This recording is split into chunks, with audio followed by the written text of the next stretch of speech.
What if I told you that the Monroe Doctrine wasn't really powerful when it was written? In 1823, it was a weak warning backed by almost no power. Everything we think it means today came later, when it was used as an ideological tool to justify expansion, intervention, and empire.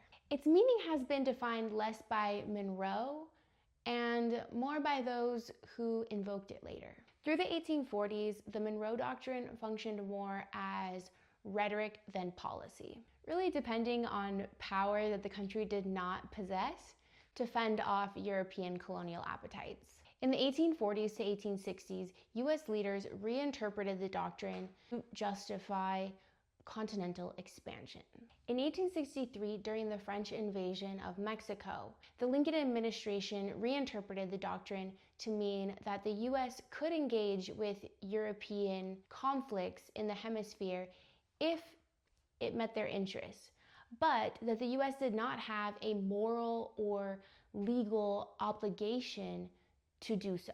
In 1895, the Secretary of State, Richard Olney, reinterpreted the doctrine to mean that the US ruled the entire American continent. In 1904, President Theodore Roosevelt reinterpreted the doctrine to mean that the US could police the entire Western Hemisphere.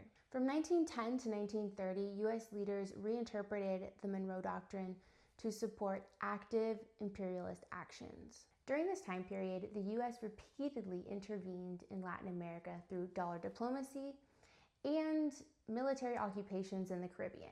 In 1933, President Franklin D. Roosevelt reinterpreted the doctrine to advocate for hemispheric respect and cooperation and developed the Good Neighbor policy. From 1947 to 1989, the United States government reinterpreted the doctrine to allow themselves to interfere in countries whose governments they disagreed with.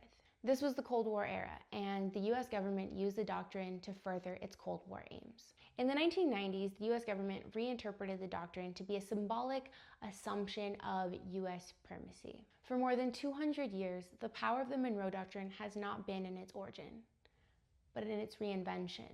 And that reinvention, it's still happening. The Monroe Doctrine is a big deal, but we've superseded it by a lot, by a real lot. They now call it the Donroe document, I don't know. Under our new national security strategy, American dominance in the Western Hemisphere will never be questioned again. Won't happen.